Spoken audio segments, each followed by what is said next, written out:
It has been, of course, very challenging to get here. But I have to say I'm very happy and proud that we managed to set up the new Club World Cup, which is the first global tournament taking place since the outbreak of the pandemic.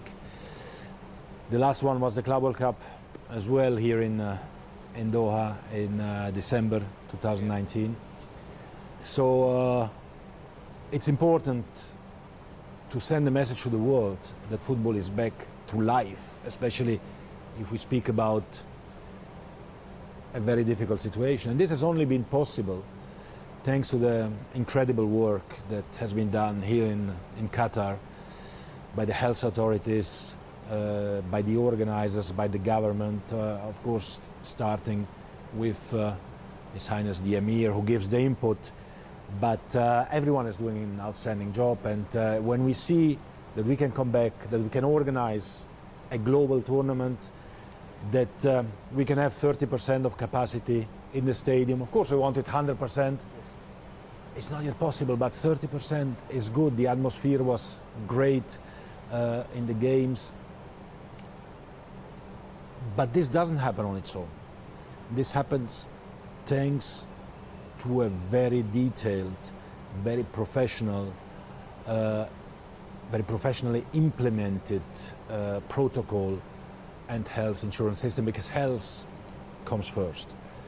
And it's important, it sends out an important message that here in Qatar, here in Doha, we can organize in safety, in security for everyone involved, players, officials, referees, fans, a World Cup.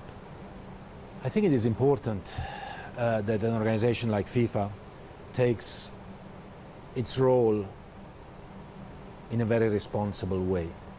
We are not just an organizer of football events. Football is much more important than that. And for this reason, it is important that we are there when there is a need. And we were there from the very beginning with the World Health Organization when on the 11th of March 2020, the World Health Organization declared that COVID-19 is a pandemic. On the 12th of March, at 9 o'clock in the morning, I was in the office of the Director General, Dr. Tedros, in Geneva, and I told him, what can football do to help? This is a pandemic. This is something that the world has not seen before in that magnitude. We want to help. And that's where we started the collaboration. And the collaboration is by creating and putting football at disposal of World Health Organization to send out messages.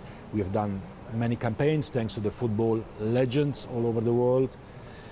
And now, in this Club World Cup, we decided, together with the World Health Organization, to promote the Act Together campaign, which is the access, in particular, of course, in this period of time, to fair access to vaccines. It's important that we get vaccinated, it's important that we defeat the virus, and it's important that this message is passed to the entire world. And football players, football legends are certainly an important interlocutor in this respect, and a catalyst as well to pass this message. Yeah, I think I received more messages and letters and calls when it became known that I was affected by the virus than when I was elected FIFA president.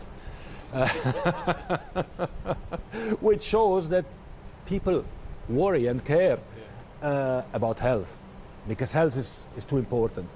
So, of course, thanks God, my symptoms were not too serious, but still, you realize that something is happening, you realize that this is something serious, you realize that you cannot just say, well, it's nothing, it's a flu and it will go away. You realize that you have to do something for yourself, but most importantly for those who are around you. And, I'm happy that it's over. I'm happy that in the meantime, vaccines have been developed, and I hope that soon, it will be over completely. Inshallah. These are definitely matters that are not just coming out from one day to the next. These are topics which are prepared. The concussion, the additional substitution for concussions, had been decided at the IFAB, International Football Association Board meeting last year already. At the beginning of the year, unfortunately, because no event took place, we couldn't bring it to place. But it's clear it goes in the same direction of the 5 substitutions. Health of players. The players are the most important asset, the most important protagonists, actors of the game. We need to protect them, and we need to protect them in a responsible way. So it's clear that we need to implement these kind of rules. When it comes to the Brazilian referee, who refereed as well for the first time a men's game in a World Cup, it is not just a symbolic gesture. Edina and her colleagues, the assistant referees, have done a great job, and they are here because they deserve to be here. Because when you have a referees committee and the chairman of a referees committee like Pierluigi Collina, you can be sure of one thing: 100% professionalism. And when Pierluigi Collina and his team bring somebody, it's because they deserve it. And they deserve it because it has been a process to get here. So we want, of course, to break down more barriers, to have more women as referees as well, because it shows and it sends an important message as well to the world. And for this, I'm very proud and happy that we could do it here. Well, I think the question needs to be put in a different, from a different angle. I think that discussions generally about super leagues, about different competitions, have existed for many years. The first time I have been personally speaking with somebody about super leagues must have been 25 years ago or something like that. And the last time must have been, I don't know, very recently, with you now, actually, because everyone speaks about these topics. I think we need to look at football, at how football is constituted at the different levels, the national, the continental, the global level, at the evolution of football as well. Until 50 years ago, football was mainly national, globally, and in some parts of the world did not even exist virtually. Then it developed as well at continental level. Now there comes the global dimension as well, with both clubs and national teams who are looking at the global stage, Club World Cup, reform of the Club World Cup. So from the FIFA point of view, we need always to be looking at evolutions, at calendar matters. When do we play national teams? When do we play clubs? What is the perfect? Doesn't exist. What is the best setup? But always respecting, of course, the structures that exist and that see FIFA as the governing body of the world, federations, the national associations, leagues, clubs, but all together. And I think this is the important message. All together we have to develop football. Football is not owned by FIFA, by the FIFA president. It's not owned by confederations, by associations, by leagues, by clubs, by players. Football belongs to all the people of the world.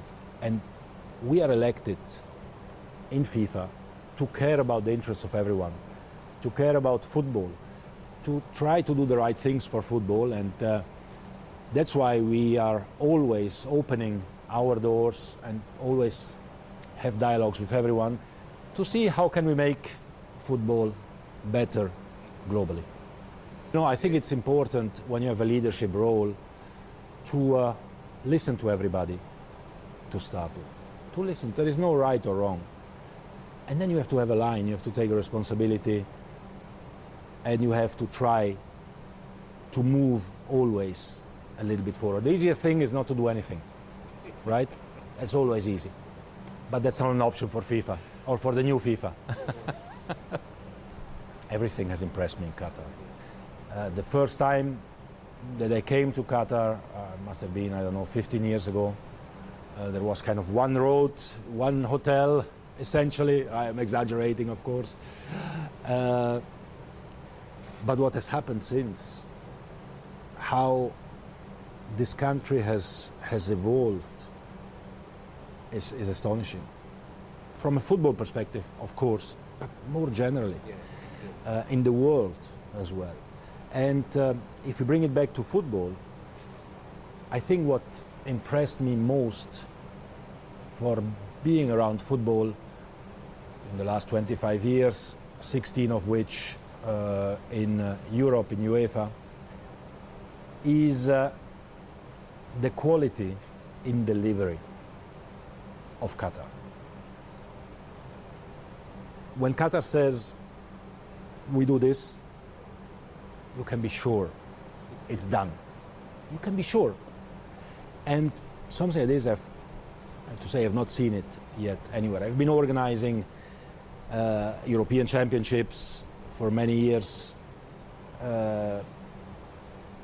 World Cup once, but I came very late in 2018 for the 2018 World Cup, which was a fantastic World Cup in Russia as well. But when it comes to the delivery of the preparations for the World Cup, and in spite of COVID-19, we have never been more ready, and I think, certainly in my experience, never an event has been more ready than for the World Cup in 22 in Qatar.